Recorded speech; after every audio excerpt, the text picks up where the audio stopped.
To be aware of a great need or a great event represents but the first threshold.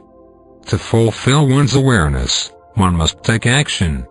Action is necessary here to bring to fruition one's awareness and to realize one's strength.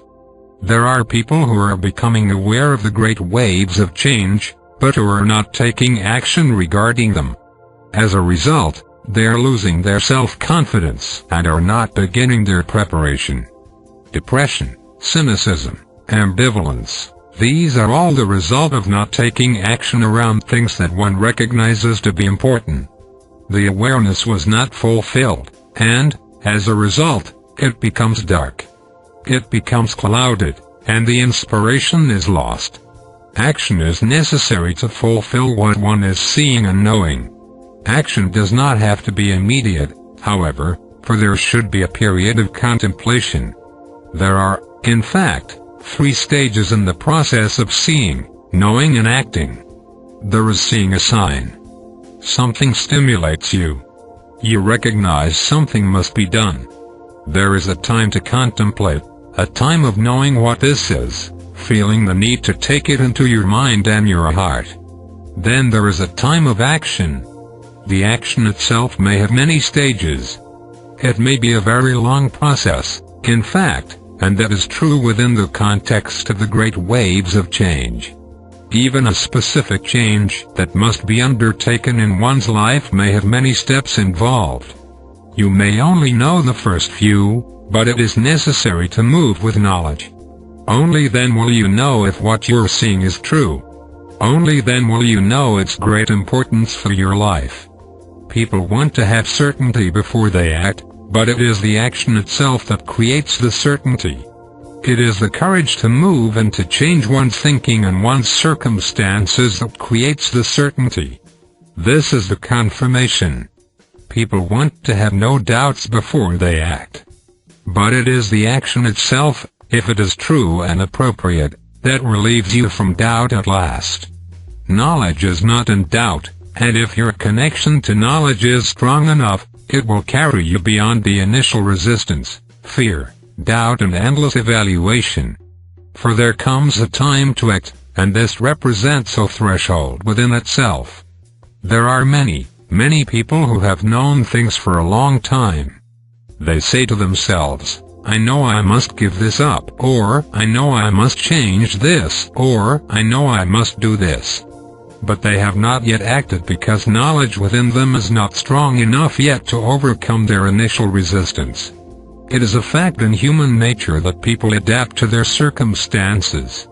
Even if the circumstances are very compromised, even if the circumstances are very bad, people adapt.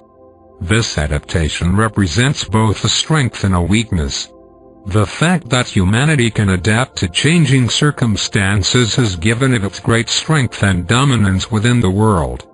But the reality that people adapt to situations that are unhealthy for them or that are not in their best interests represents the frailty of human awareness and the degree to which people can compromise themselves to their great detriment. That is why there is an initial resistance. People have adapted to something, and change is upsetting. It is costly. It is risky.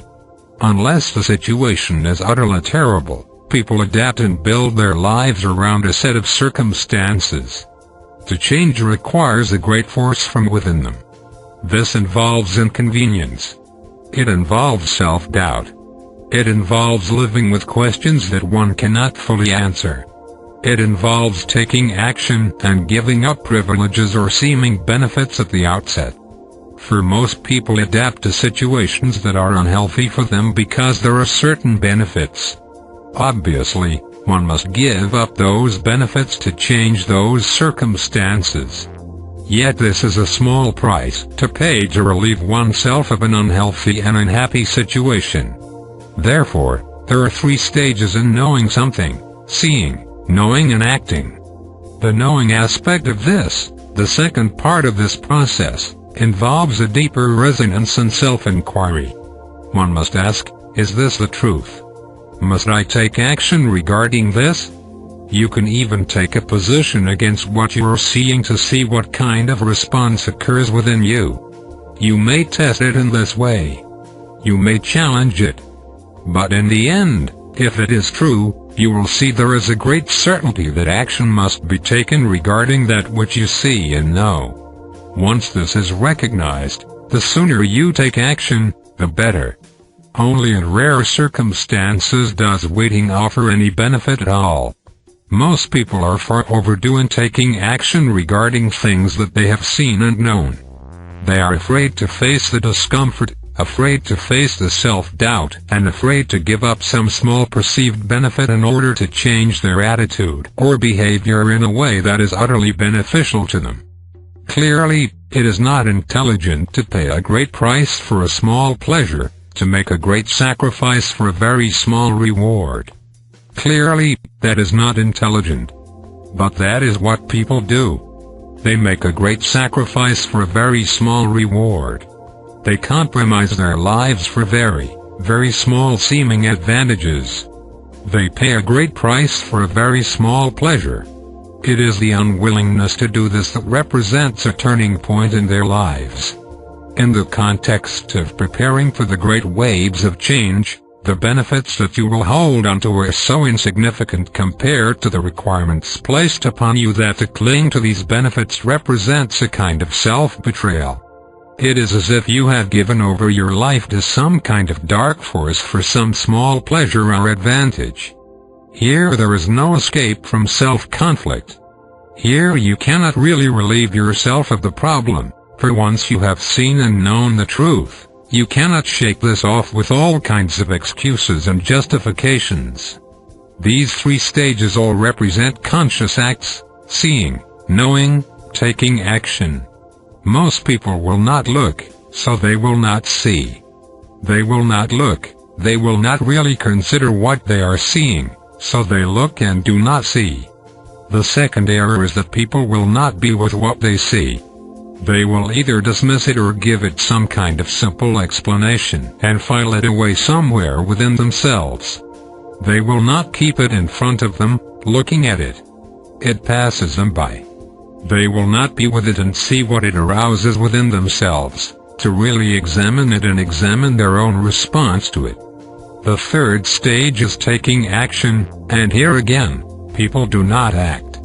They say, I must lose weight, or I must stop eating this food, or I must change my work, or I must fortify my home, or I must deal with my conflicts in this relationship, or I must tell this person the thing I must tell them.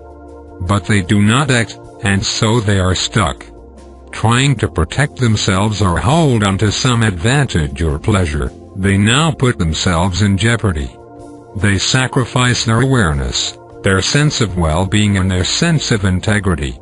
They are paying immense prices for some small, perceived pleasure or advantage. They are paying huge prices. This is not intelligent. Would you pay $10,000 for a piece of bread or a piece of candy, or a little thrill, or to avoid an inconvenience or a discomfort? To pay a large sum of money to do this would not be intelligent. You can see this. It is so clear. So one must be willing to look, to really look at something, to really look at the great waves of change, to read about them, to investigate them, to see what they are, to learn more about the great waves and how they are affecting people in the world today and their potential for altering the course of human history. What are the implications? People have studied this. Intelligent people have looked at this and are warning others. What is the meaning of this? What are its implications? How could it alter your life and the lives of other people? Then there is being with what you know and have seen. What does this really mean for me? Is this really true? And what must I do? Then there is taking action, beginning to move, picking yourself up, setting yourself on the road again, regaining your strength, expressing your self-determination and exercising your power and authority. Here you are governing the mind instead of being governed by it. Here you are directing your emotions instead of being directed by them. Here you are overcoming your inertia, overcoming your resistance, while you are gaining self-determination. All these three stages are powerful. They all restore to you your strength, your vision, your capabilities and your sense of direction in life. So many people do not have a sense of direction because they are not seeing, knowing and acting. They are just going through the motions of life. They are fulfilling social functions. They are doing what their culture tells them to do or what their family expects them to do. They are going through the motions. They are not really seeing very much, they are not really being with what they see sufficiently, and they are not taking action regarding those things that they see and know. And as a result, they are listless, being swept along in the current of what everyone else is doing. The excuses for this are many, but they all lead to the same kind of self-betrayal. They all weaken you and disconnect you from knowledge within yourself, knowledge which is already giving you signs and confirmation. You lose the inspiration if you do not act. Action is necessary. In facing the great waves of change, you do not have much time. This is both a hazard and an advantage. It is a hazard because if you do not take action soon and begin to reconsider your life, to alter your circumstances and to set in train change that must occur both within your own thinking and emotions and your outer circumstances, you will be at a great disadvantage.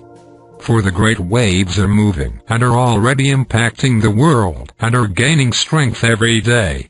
The advantage in this is that it calls you into action now. It requires that you look and see, that you be with what you see and that you take action regarding it. This inspires action and determination. You do not have time to think about it for very long. You do not have time to vacillate. You do not have time to become ambivalent. Time is of the essence. If you are feeling the presence of the great waves and feel anxiety regarding them, then you are also feeling the anxiety regarding time. How are you spending your time? The discomfort that attends one when one is not responding is significant. And the fact that you do not have much time gives impetus for you to respond and to act. It takes time to change one's thinking and one's circumstances. It takes time, planning and consideration to alter one's outer circumstances or to change one's relationship with certain people. These things all take time. In many cases, they can be difficult because of the attachments that have been created and the lack of confidence that one has in oneself. If you wait, then your freedom to respond becomes limited, your options become limited, and you are forced to take dramatic and often drastic actions, which may not be beneficial for you. You do not want to wait until the 11th hour, for then you will have no options.